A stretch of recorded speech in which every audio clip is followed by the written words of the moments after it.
Perkenalkan, nama saya Rizky Budi Sulistyo dari Universitas Bhayangkara Jakarta Raya, semester 7.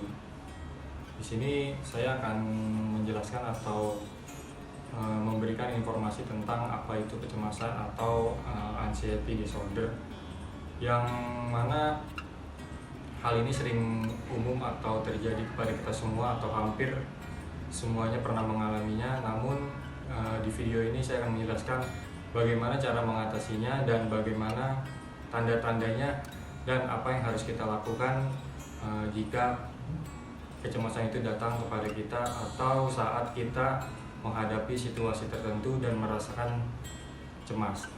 Kecemasan itu normal adanya karena kecemasan itu bisa terjadi kepada siapa saja, kapanpun dan dimanapun. Karena rasa cemas adalah respon dari tubuh untuk hal yang mewaspadai dari diri kita sehingga kita timbul rasa cemas. Rasa cemas bisa terjadi di saat kita sedang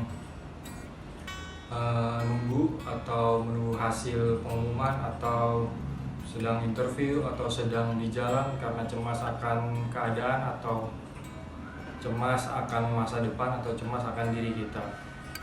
Semua itu normal terjadi pada manusia. Namun yang harus digarisbawahi, rasa cemas yang berlebihan atau rasa cemas yang timbul secara tiba-tiba tanpa sebab adanya, hal itu yang harus diwaspadai, karena rasa cemas adalah respon positif dari tubuh, yang mana kalau rasa cemas yang berlebihan dapat mempengaruhi tubuh kita dan mengganggu kehidupan kita sehari-hari.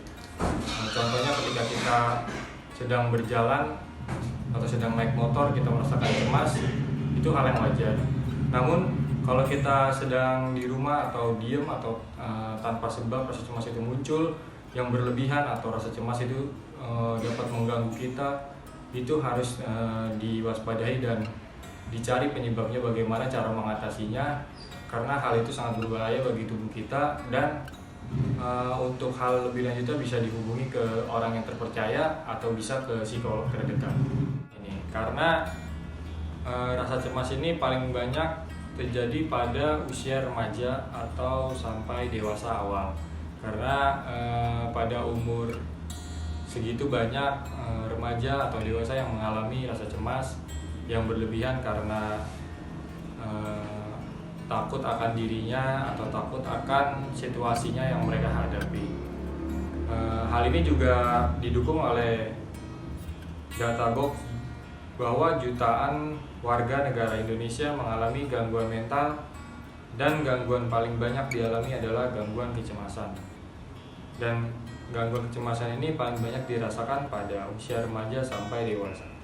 Laporan ini ditulis di Indonesia National Adolescent Mental Health Survey atau INRS, menunjukkan bahwa 1 dari 3 remaja Indonesia memiliki masalah mental, sementara 1 dari 20 remaja Indonesia memiliki gangguan mental yang secara berlebihan selama 12 bulan terakhir. Hal ini juga dilansir dalam laman Universitas Gadjah Mada atau UGM. Angka dalam kelompok tersebut adalah remaja yang mengalami terdiagnosis gangguan mental setara dengan 15,5 juta, dan 2,5 juta remaja masuk dalam gangguan mental sesuai dengan Panduan Diagnosis and Statistical Manual of Mental Disorder edisi kelima atau DSM-5, yang menjadi panduan penegakan diagnosis gangguan mental Indonesia. Ini sangat mengkhawatirkan bagi remaja Indonesia, karena hal ini bisa berakibat fatal dan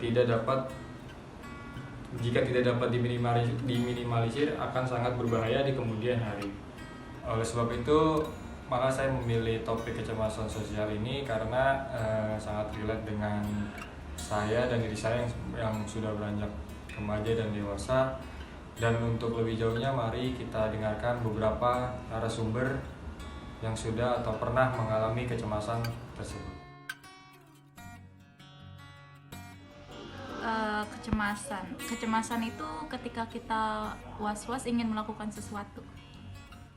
Ya, yang gua tahu rasa cemas itu rasa was-was pas lagi mau ngerjain sesuatu.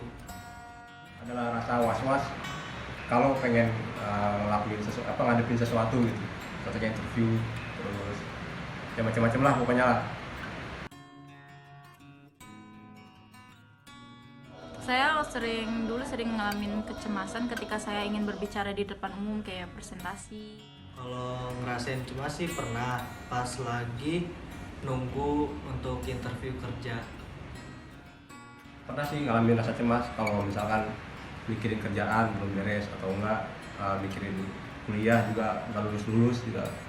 Jadi apalagi kalau mau tidur juga mikirin pasti.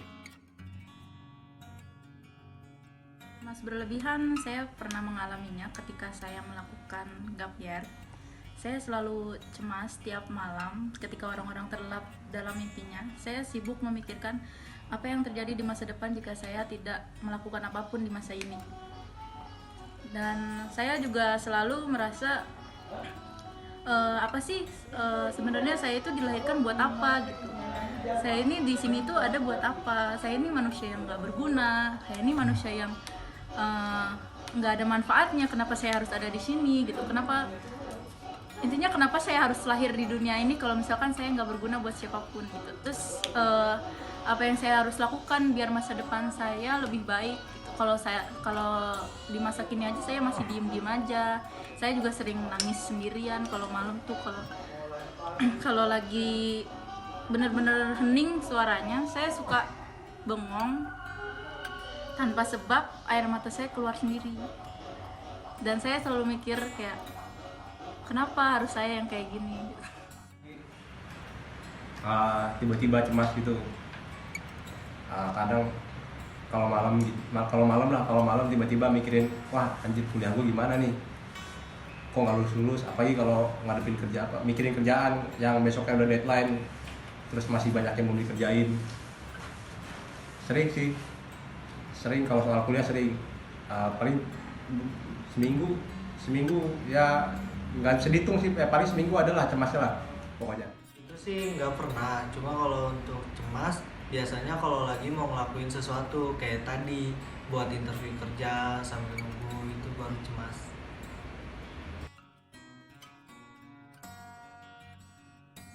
Buat ngatasin rasa kecemasan berlebihan itu sebenarnya kita cukup buang pikiran-pikiran buruk yang ada di otak kita, hal-hal negatif, dan lakukan rutinitas atau hobi-hobi yang bikin kita itu merasa lebih plong. Jadi kita bisa ngelupain kecemasan kita. Kita melakukan hal-hal positif lainnya kayak baca buku atau lakuin olahraga, rutinitas yang kamu sukain pokoknya deh. Nah, kalau misalkan kamu merasa cemas lagi, jangan lupa buat selalu berdoa ke Tuhan. Kalau itu saya biasanya setel musik aja sih, sama kalau bisa sambil nonton video di internet atau gimana. Paling ngerokok, kalau enggak lihat yang lucu-lucu kayak video-video meme, kalau enggak main game, ya kalau enggak main keluar warkop gitu sama temen, ngerokok, ngopi. Kalau cemasnya lama, ya mainnya juga lama, biar pulang-pulang langsung tidur. Sebelumnya seperti yang sudah dijelaskan dari narasumber berikut adalah benar adanya kecemasan atau gejalanya dan pernah mengalami kecemasan. Namun hal itu masih wajar karena masih di tahap yang cemas dan cemas normal bagi manusia.